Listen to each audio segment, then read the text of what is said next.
الحمد لله رب العالمين والصلاة والسلام على سيد الأنبياء والمرسلين وعلى آله وصحبه أجمعين أما بعد فأعوذ بالله من الشيطان الرجيم بسم الله الرحمن الرحيم الصلاة والسلام عليك يا سيدي يا رسول الله وعلى آله وصحبه يا سيدي يا حبيب الله. درس قرآن کا پہلا لیکچر تفسیر قرطبی سے تعوذ کے بارے میں.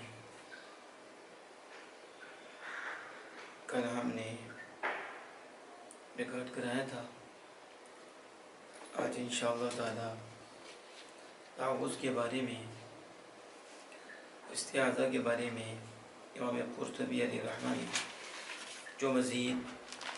تفصیل کی ہے اس کو اللہ کے فضل و کرم اس کے محبوب کریم صلی اللہ علیہ وسلم کی صدقہ سے آپ تک پہنچانے کی کوشش کروں گا. اللہ عز و جل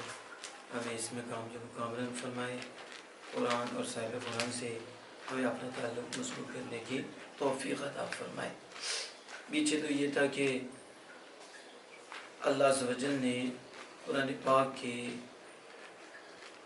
شروع کرنے کے وقت اپنی پناہ کا طلب کرنے کا حکم دیا ہے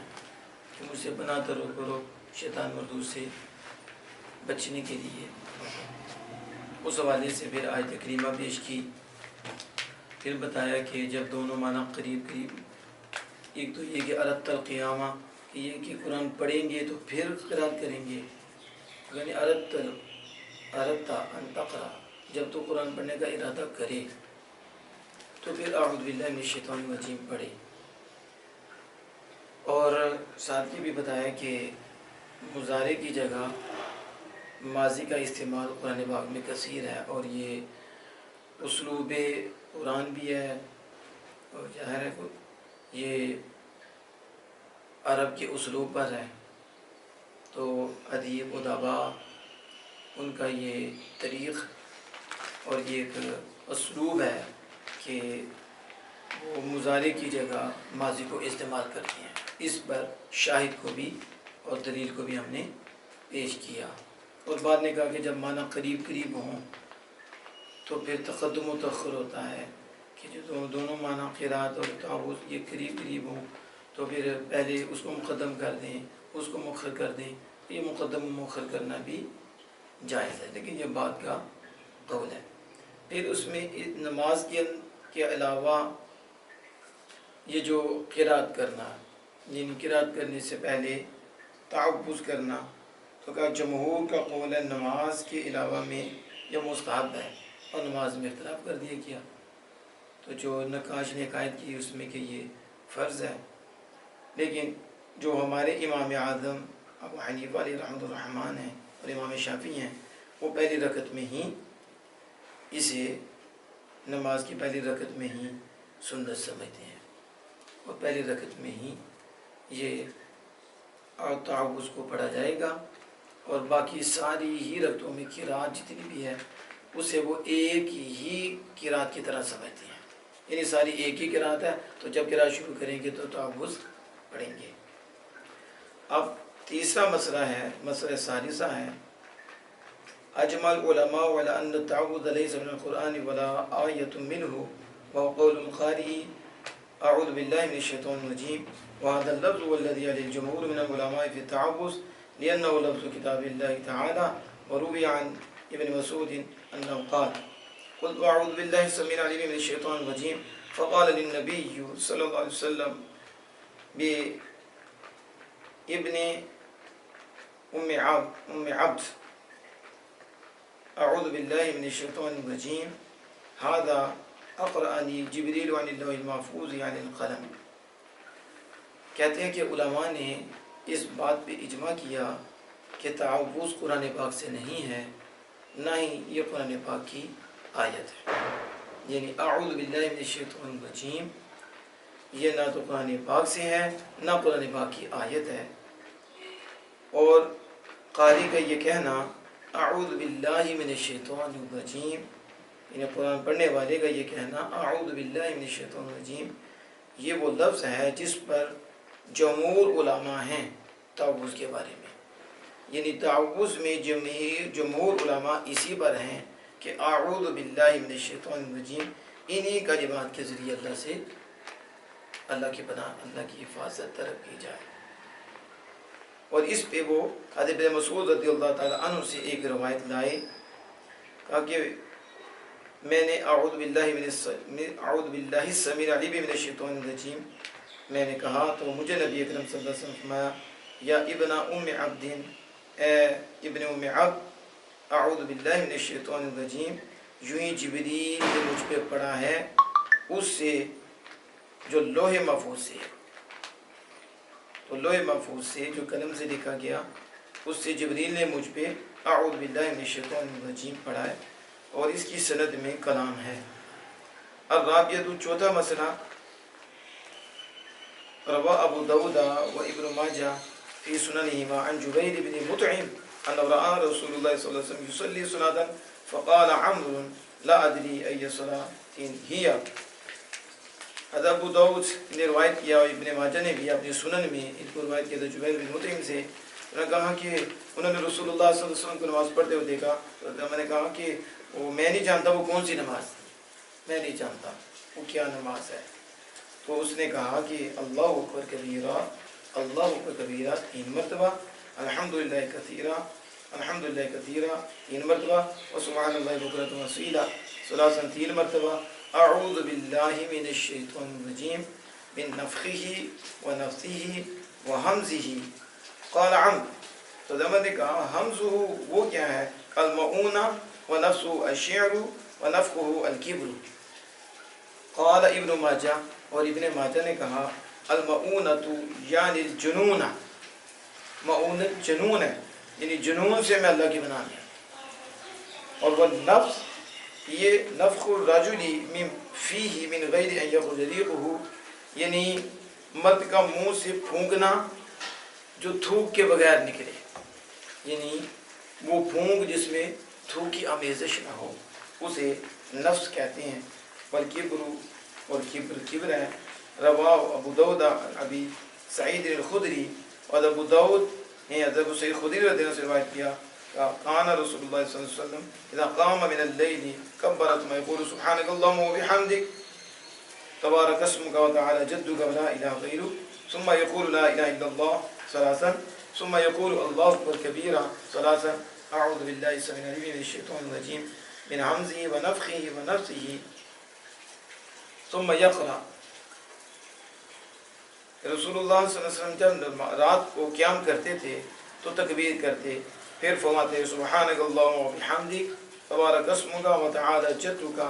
ولا الہ غیرک ثم یقول، پھر وہ کہتے لا الہ الا اللہ 3 مرتبہ، پھر فرماتے اللہ کو کبیرہ 3 مرتبہ، اعوذ باللہ السمیع العلیم من الشیطان الرجیم من حمزہ ونفخہ ونفثہ،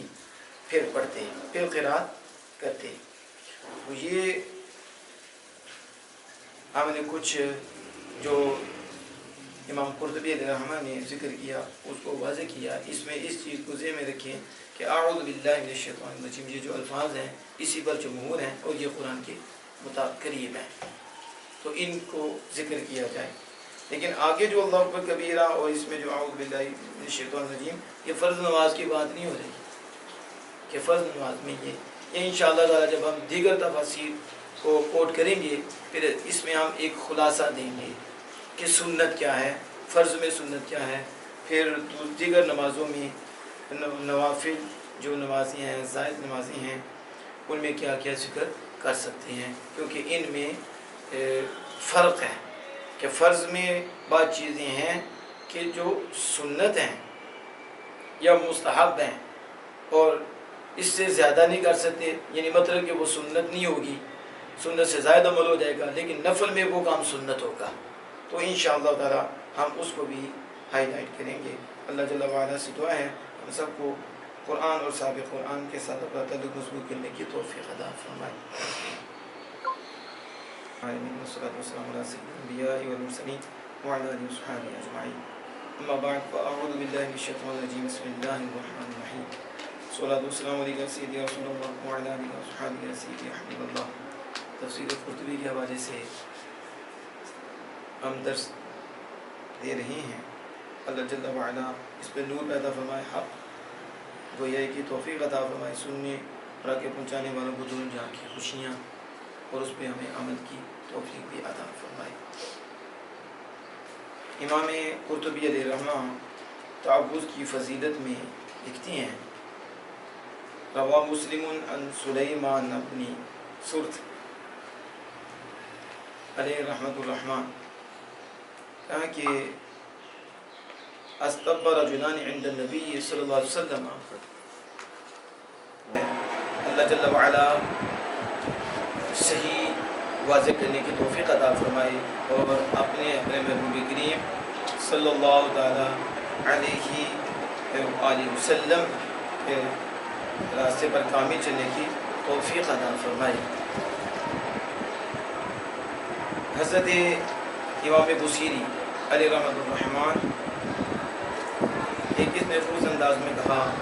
ام حبت الریح من تلقاء کاظمۃ واومد البرق فی الظلماء من اغمی، یا ہوا مقام کاظمہ کی طرف سے چلی اور کوہ عظم کی تاریکیوں میں بجلی چمکی۔ تو اس کی کچھ وضاحت ہم نے گزشتہ کلپ میں کر دی تھی، آج مزید اس کی وضاحت کریں گے۔ آپ فرماتے ہیں وَيَكُونُ، فرماتے ہیں ابل مراد من الریح الرائحۃ الطیبۃ کما فی قول تعالی حکایۃ عن یعقوب علیہ السلام انی لأجد ریح یوسف انی ای رائحتہ۔ آپ کہتے ہیں کہ جو ام حبت الریح میں ریح کا جو لفظ ناظم نے استعمال کیا، مراد اس ریح سے پاکیزہ خوشبو ہے، جیسا کہ اللہ تعالیٰ کے فرمان میں جو حضرت یعقوب علیہ السلام سے اللہ پاک نے حقائق فرمائی، انی لأجد ریح یوسف ای رائحتہ، یعنی میں یوسف علیہ السلام کی خوشبو پاتا ہوں، خوشبو محسوس کرتا ہوں۔ تو اب ناظم اس سے دلیل حاصل کرتے ہوئے، اشارے دلیل حاصل کرتے ہوئے ریح سے پاکیزہ خوشبو مراد لے رہے ہیں، اور جب اس سے پاکیزہ خوشبو مراد لی جائے تو پھر اس کا مطلب کیا ہوگا؟ فَعَلَى هَذَا يَكُونُ الْحُبُوبُ بِمَعْنَى النَّشْرِ مَجَازًا مِنْ ذِكْرِ الْمَلْزُومِ وَإِرَادَةِ اللَّازِمِ۔ تو پھر حبوب یعنی حبت بنا ہے حبوب سے، تو پھر حبوب کا معنی ہوگا النشر، پھیلنا، تو یہ مجاز ہوگا ملزوم کے ذکر اور لازم کے ارادہ سے، یعنی ملزوم کا ذکر کرنا اور مراد لازم لے لینا، یہ اس سے مجاز ہوگا۔ فالمانا ام شم انفک الرائحۃ الطیبۃ التی نشرت من تلقاء کاظمۃ، پھر معنی یہ ہوگا کہ مقام کاظمہ کی طرف سے جو پاکیزہ ہوا پھیلی ہوئی ہے، تیرے ناک نے اسے سونگھا ہے، اور جس کی وجہ سے تیرے آنکھوں سے آنسوں کے ساتھ خون بہہ پڑا ہے اور تو محبوب کی محبت میں تڑپ گیا ہے۔ یا پھر کہتے ہیں ابھی المراد من الریح ریح الصبا، یا جو اس میں ریح ہے، ریح سے مراد ہوائے صبا ہے۔ فیکون المراد باوصاف النبی علیہ الصلوۃ والسلام مجازا واستعارۃ بأن شبہ اوصاف النبی علیہ الصلوۃ والسلام واخلاقه العظیمۃ بریح الصبا فی کونها باعثین السرور، فكما ان ريح الصبا يعطي الفرح لمن اصابه كذلك اوصافه عليه السلام واخلاقه تعطي السرور لمن سمعه، وادعى ان اوصاف النبي من جنس ريح الصبا ثم استعير ريح الصبا لاوصاف النبي صلى الله عليه وسلم فذكر ريح الصبا واريد منه اخلاقه عليه الصلاه والسلام، هذا يكون حب ترشيح الاستعارة المصرحة بمعنى تحریک اب النشر۔ آپ کہتے ہیں کہ یا مراد ہوا سے، ری سے ہوائے صبا ہے، تو اس سے مراد نبی اکرم صلی اللہ علیہ وسلم کے اوصاف ہوں گے نبی اکرم صلی اللہ علیہ وسلم کے اوصاف مراد ہوں گے تو یہ مجازن ہوگا اور استعارہ ہوگا، یہ مجاز ہوگا اور استعارہ ہوگا، بہین طور کہ اوصاف نبی صلی اللہ علیہ وسلم کو اور اخلاق عظیمہ رسول اللہ صلی اللہ علیہ وسلم کے جو ہیں ان کو ہوائے سبا کے ساتھ تشبیہ دی گئی ہے، یعنی رسول اللہ صلی اللہ علیہ وسلم کے اخلاق عظیمہ اور صاف کریمہ صلی اللہ تعالیٰ علیہ وآلہ وسلم کو ہوائے سبا کے ساتھ تشبیہ دی گئی ہے۔ تو پھر سوال یہ ہے کہ تشبیہ تو کسی وجہ میں ہوتی ہے، وجہ شبہ کیا ہے؟ تو کہتے ہیں وجہ شبہ کہ دونوں ہی خوشی پر ابھارتے ہیں، دونوں ہی سرور پر ابھارتے ہیں۔ کہتے ہیں جیسا کہ ہوائے سبا وہ سرور عطا کرتی ہے اس شخص کو جسے ہوا پہنچتی ہے، یعنی جسے ہوائے سبا پہنچتی ہے وہ اس کو خوشی دیتی ہے، اور ایسے ہی اوصاف مصطفیٰ اور اخلاق مصطفیٰ صلی اللہ علیہ وسلم جو انہیں سنتا ہے، جو حضور کی شانیں سنتا ہے، حضور کی اخلاق کریمانہ سنتا ہے، اوصاف مصطفیٰ صلی اللہ علیہ وسلم کو سنتا ہے، تو پھر وہ اخلاق اور اوصاف مصطفیٰ اسے بھی سرور دیتے ہیں، خوشی دیتے ہیں۔ تو یہ اس میں دونوں ہی برابر ہیں، یعنی تشبیہ دی گئی، اور دعویٰ کیا ہے ناظم نے کہ اوصاف نبی صلی اللہ علیہ وسلم ہوائے سبا کی جنس سے ہیں، یعنی ہوائے سبا کی جنس سے ہی ہیں۔ تو پھر ہوائے سبا کو اوصاف نبی صلی اللہ علیہ وسلم کو دارا لے لیا گیا، تو ہوائے سبا کو نبی اکرم صلی اللہ علیہ وسلم کے اوصاف کا نام دے دیا گیا، اس کے لیے ادارہ لیا گیا، اور بھی کہتے ہیں ہوائے سبا کا اس نے ذکر کیا اور مراد اس سے نبی اکرم صلی اللہ علیہ وسلم کے اخلاق لیے گئے۔ اور اس پر پھر ناظم کہتے ہیں اس معنی پر یہ جو حبت ہے یہ استعارہ مسرہ کے لیے ترشیح ہوگا، یعنی حبت ترشیح ہوگا استعارہ مسرہ کے لیے، بمعنی تحریک، تو پھر معنی یہ کا حبت کا حرکت دینا، اور نشر یا پھیلنا۔ واللہ تعالی اعلم بالصواب۔ صحیح ہو گیا جی؟ رسول اللہ وعلیٰ آلہ وصحبہ یسیر رحمۃ اللہ۔ اللہ جل وعلا کے فضل و کرم اس کی توفیق سے قصیدہ بردشی شعر خربوتی، اس کو ہم واضح کر رہے ہیں۔ اللہ جل وعلا ہمیں صحیح طور پر اس کی وضاحت کی توفیق عطا فرمائے، سننے اور عمل کرنے اور آگے پہنچانے والوں کو دونوں جہاں کی خوشیاں عطا فرمائے۔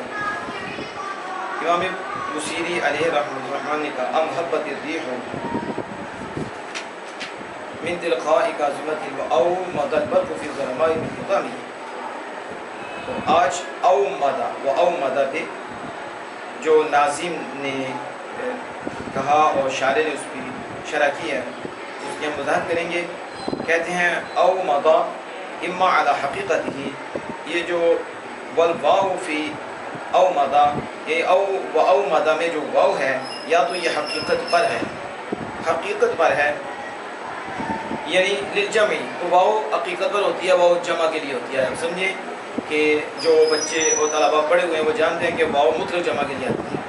تو شاعر کہتے ہیں یہ جو او مادہ میں واو ہے یا تو حقیقت پر ہے، یعنی جمعی جمع کے لیے ہے، تو پھر مطلب کیا ہوگا کہ دفعہ کو سبب البکا، تو پھر یہ بھی بکا کا سبب ہوگا، یعنی کوئی ازم میں طریق رات میں جو بجلی چمکی ہے اور محبوب نے اس بجلی کو دیکھا ہے تو اس سے تڑپا ہے اور اس کی محبت بڑی ہے، اس کی آنکھوں سے آنسو بہہ پڑے ہیں، تو یہ بھی پھر سبب ہوگا رونے کا۔ یا پھر کہتے ہیں اما تذکر الجیرانی و اما مجموع حبوب الریح و ایماد البرقی، یا کہتے ہیں کہ ہمسایوں کی یاد اور وہ سبب ہے یا ہمسایوں کی یاد، یا کہتے ہیں حبوب الریح ہواؤں کا چلنا اور بجلی کا چمکنا، یہ اکٹھا ہی، یہ دونوں اکٹھے ہی محب کی محبت میں رونے کا سبب ہے، اس کی یاد میں رونے کا سبب ہے۔ یہ کہتے ہیں، اور یہاں جو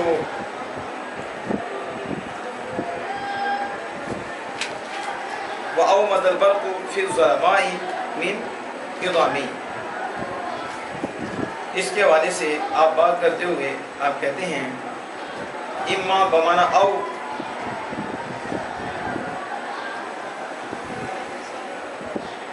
پھر یہ یا تو کہتے ہیں یہ فاصلہ کے لیے ہے، یعنی فیکون علی ھذا سبب البکا، اس پر بھی یہ ہوگا کہ یہ بکا کا سبب ہے، یعنی یہ مجموع کے معنی میں نہیں، یہ جدا کرنے کے معنی ہیں، فاصلہ کے لیے ہے تو پھر ہوگا اس پر سبب البکا، بکا کا سبب اما تذکر الجینان فقط، پھر فقط ہمسایوں کی یاد کی وجہ سے آنکھوں سے آنسو بہے ہیں اور فقط یہی سبب ہے، یہی سبب ہے۔ ہوا اما حبوب الريح فقط، یا پھر کہتے ہیں فقط ہوا کا چلنا ہی سبب ہے، و اما ایماد البرقی فقط، یا پھر بجلی کا چمکنا ہی سبب ہے۔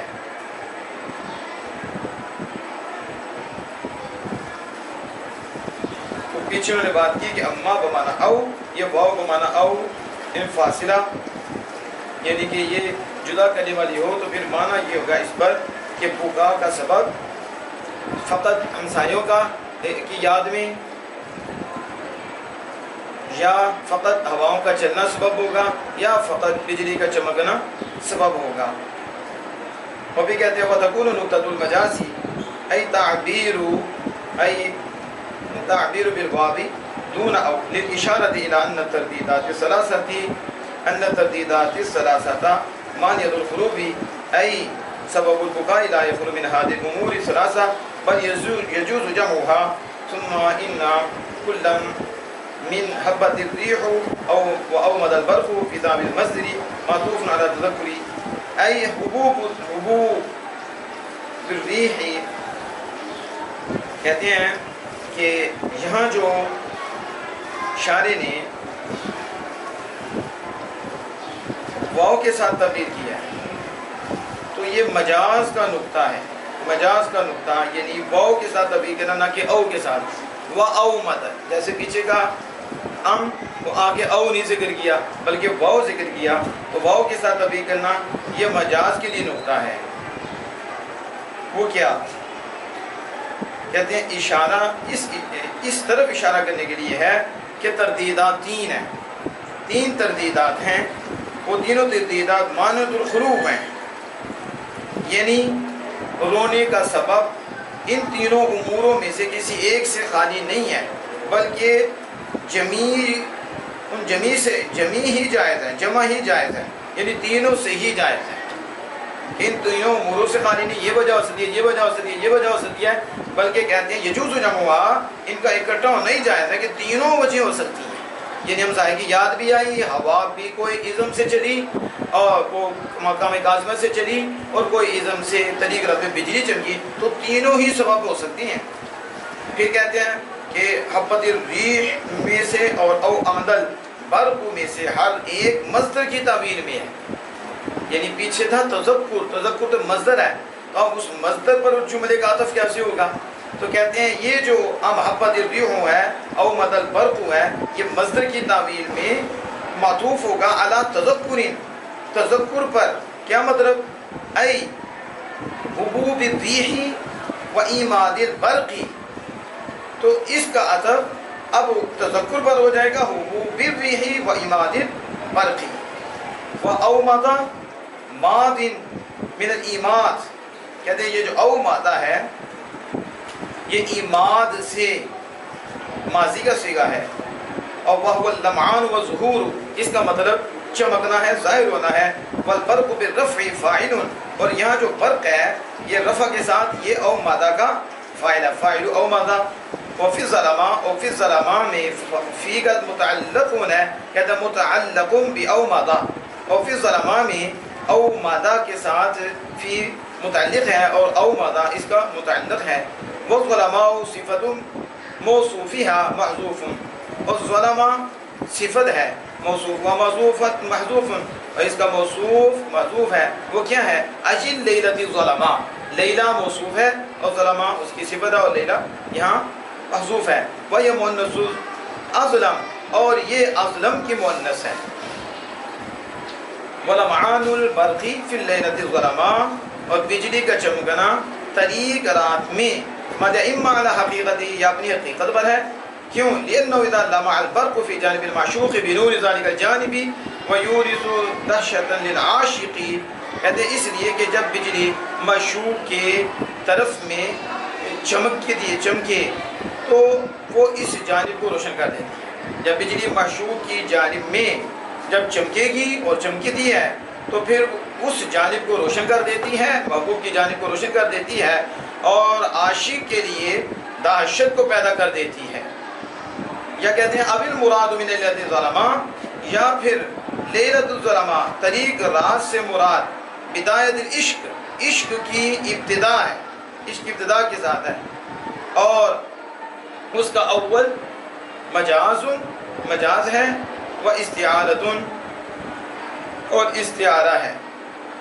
جیسے کہ اللہ تعالیٰ کا فرمان صدق الحبیب و حالی کلاہما کاللیالی. انشاءاللہ تعالیٰ ہم باقی اس کی شرح پھر کریں گے. اللہ بس دعا کے عمل کی توفیق عطا فرمائے. بسم اللہ الرحمن الرحیم. خلق الانسان علمہ البیان. صدق اللہ مولانا العظیم.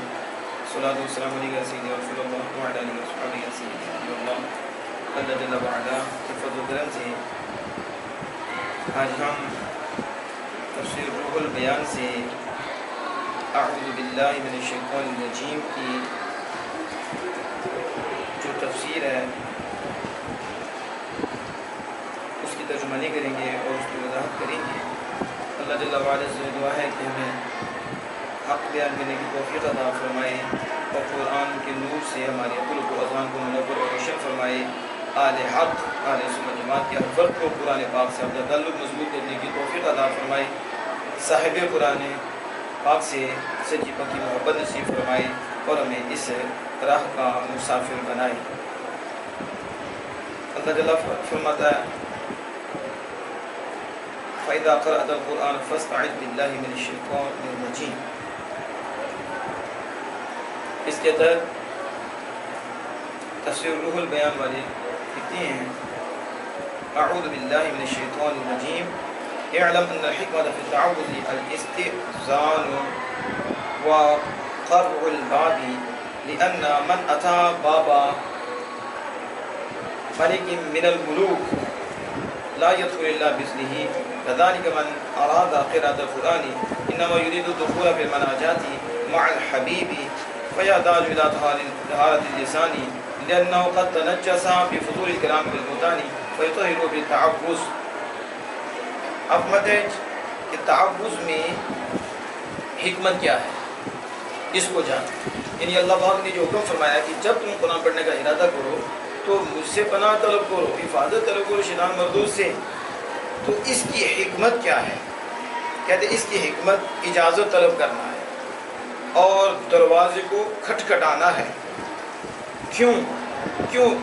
اجازت طلب کرنا، دروازے کو کھٹکھٹانا ہے؟ کہتے ہیں کیونکہ جو بھی بادشاہوں کے کسی بادشاہ کے دروازے پر آتا ہے تو وہ اس کے اذن کے بغیر وہاں داخل نہیں ہو سکتا.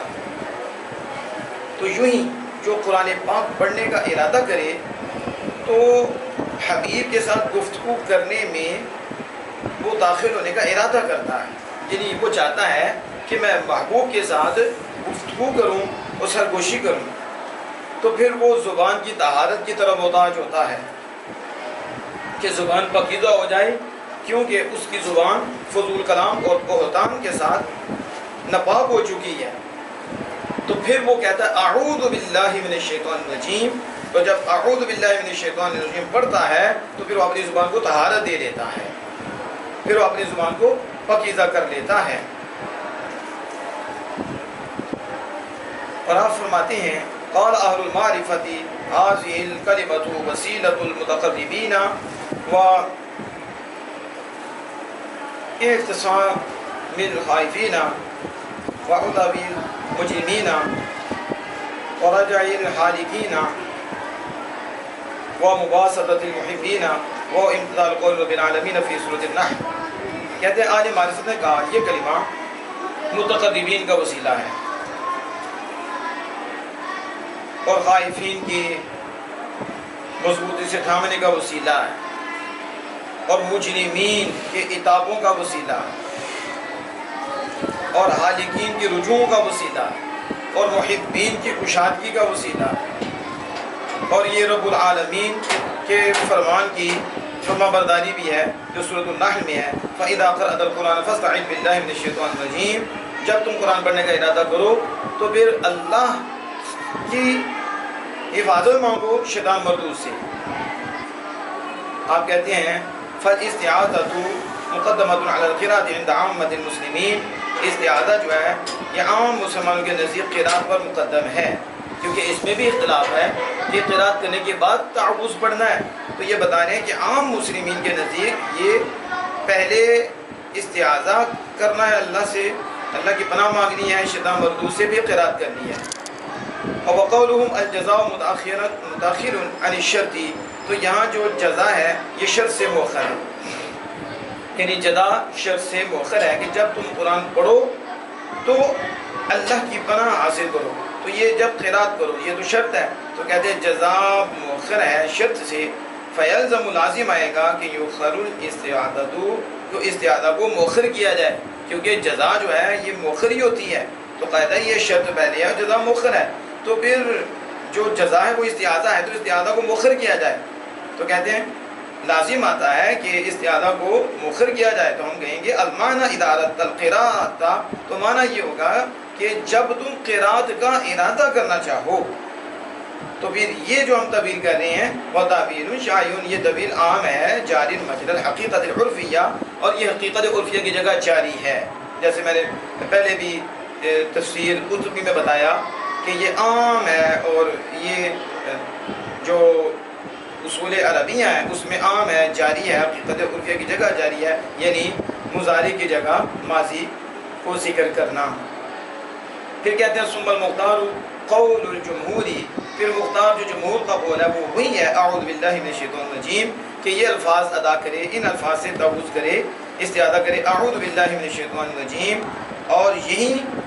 اثبت، اور یہ وہ ہے کہ اس سے روایت نے ثابت کیا، وہ فی الحدیث، اور حدیث میں آقا تھا اقرأنیہ جبریل عن القلم من اللوح المحفوظ، کہ میرے پاس جبریل نے لوح محفوظ سے، جو قلم سے ہے لوح محفوظ، اس سے جبریل نے مجھ پر یوں ہی پڑھا ہے۔ اللہ جل وعلا سے دعا ہے کہ اپنے محبوب کریم صلی اللہ علیہ وسلم کے صدقے سے ہمیں سمجھنے اور عمل کرنے کی توفیق عطا فرمائے۔ فی قول فاستعذ، کہ اگر استعیذ باللہ کہا جائے اعوذ باللہ کی بجائے، تو یہ ترائد کی زیادہ قریب ہے اور موافق ہے، کہ اسے عقل بھی کہتی ہے، کہ قرآن پاک میں استعیذ صیغہ سے اللہ پاک نے حکم فرمایا ہے، تو اس کا پھر واحد متکلم استعیذ آتا ہے، تو یہ عقل بھی اس کا تقاضا کرتی ہے کہ اعوذ باللہ کی بجائے استعیذ باللہ کہا جائے، اگرچہ جمہور کا یہ موقف ہے کہ اعوذ باللہ من الشیطان الرجیم کہا جائے، لیکن یا مفسر کہہ رہے ہیں کہ اگر استعیذ باللہ کہیں تو یہ درائد اور جاننے کے زیادہ موافق ہے، کیونکہ یہ معمور بھی جس کے ساتھ اللہ نے حکم دیا ہے اس کے مطابق ہے، وہ ہے فاستعذ۔ اب کہتے ہیں اول ما نزل به جبریل علیہ السلام محمد صلی اللہ علیہ وسلم الاستعاذۃ والبسملۃ، سب سے پہلے جبریل امین علیہ السلام جو رسول اکرم صلی اللہ علیہ وسلم پر لے کر نازل ہوئے وہ استعاذہ اور بسم اللہ ہے، وہ تعوذ اور بسم اللہ ہے۔ وقول تعالی، اور اللہ تعالیٰ کا فرمانا اقرأ بسم ربک، یہ اور اعوذ اقرأ کہ اپنے رب کے نام سے پڑھیے، تو دو چیزیں لائے، اعوذ بھی استعاذہ بھی لائے، اور اقرأ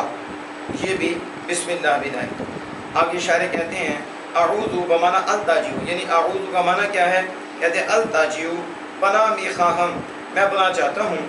او استعصم، یا میں حفاظت چاہتا ہوں، نگاہ داشت می خواہم، میں حفاظت چاہتا ہوں، او استجیر، یا امان می خواہم، میں امان چاہتا ہوں، او استعین، یا یاری می خواہم، یا پھر اس کا مطلب ہے میں مدد چاہتا ہوں، او استغیث، فریاد و مدد می خواہم، میں فریاد اور مدد چاہتا ہوں۔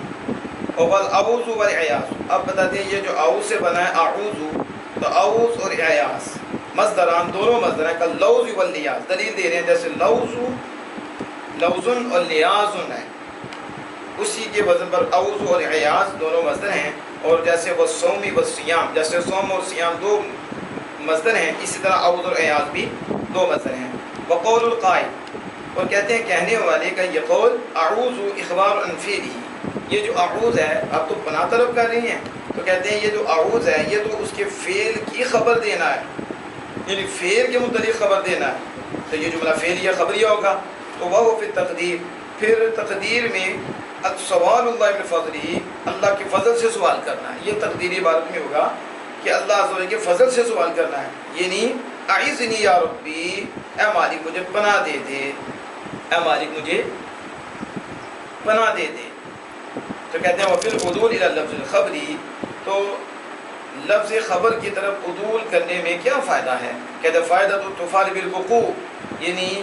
اس کام کے واقع ہونے کی امید ہے کہ یہ کام واقع ہو کر رہے گا، اس لیے اسے جو ہے خبر کے لفظ کی طرف عدول کیا جا رہا ہے اور اس کی طرف جایا جا رہا ہے۔ گویا کہ وقع الاعاذۃ، گویا کہ پناہ واقع ہو گئی ہے، یعنی اللہ نے پناہ دے دی ہے۔ اس امر سے فعل کی خبر کی طرف عدول کرنا، گویا کہ پناہ واقع ہو گئی، جیسے ماضی سے تعبیر کر دیتے ہیں، حالانکہ کام مضارع کا ہوتا ہے، مستقبل کا، تو اس امید پر ہوتا ہے، اس فعل پہ ہوتا ہے کہ اللہ عز و جل نے اسے قبول کر لیا ہے اور یہ کام واقع ہو گیا ہے۔ اسی طرح یہاں بھی ہے فیخبر مطابقتہ، پھر اس کی موافقت کی وہ خبر دے دیتا ہے۔ اور کہتے ہیں وَسِرُّهُ مَا فِي التَّفْسِيرِ الْكَبِيرِ أَنَّ بَيْنَ رَبِّي وَعَبْدِي عَهْدًا قَالَ اللَّهُ أَوْفُوا بِعَهْدِكُمْ، فَكَأَنَّهُ يَقُولُ أَنَا مَعَ نَفْسِ الْبَشَرِيَّةِ وَفِيَتْ بِعَهْدِ عُبُودِيَّتِي وَقُلْ أَعُوذُ بِاللَّهِ أَوْ أَسْتَغْفِرُ اللَّهَ فَأَنْتَ مَعَ بِالْكَرْمِ وَالْفَضْلِ أَوْلَى أَنْ تَفِيَ بِعَهْدِ الرُّبُوبِيَّةِ وَتُعِيذَنِي، یعنی کہتے ہیں کہ اس کا راز، تحفظ کا راز جو اللہ کی پناہ طلب کی جا رہی ہے، اللہ سے مدد طلب کی جا رہی ہے، اس کا سر کیا ہے؟ کہتے ہیں تفسیر کبیر میں اس کو ذکر کیا گیا کہ یہ بندے اور رب کے درمیان ایک وعدہ ہے جو اللہ تعالیٰ نے لیا ہے، اوفوا بعہدی، تو میرا وعدہ پورا کرو، میں تمہارا وعدہ پورا کروں گا۔ گویا کہ وہ کہتا ہے کہ میں نفس بشریہ کے ساتھ ہی مالک، میں نے وفیت بعہد عبودیتی، میں نے اپنی عبودیت کا وعدہ پورا کر دیا نفس بشریہ کے ساتھ، اور میں نے کہا اعوذ باللہ، میں اللہ سے مدد طلب کرتا ہوں، اللہ سے فریاد کرتا ہوں، اللہ کی پناہ چاہتا ہوں، یا استغفر اللہ، میں اللہ سے مغفرت طلب کرتا ہوں۔ تو کمال کرم کے ساتھ اور کمال فضل کے ساتھ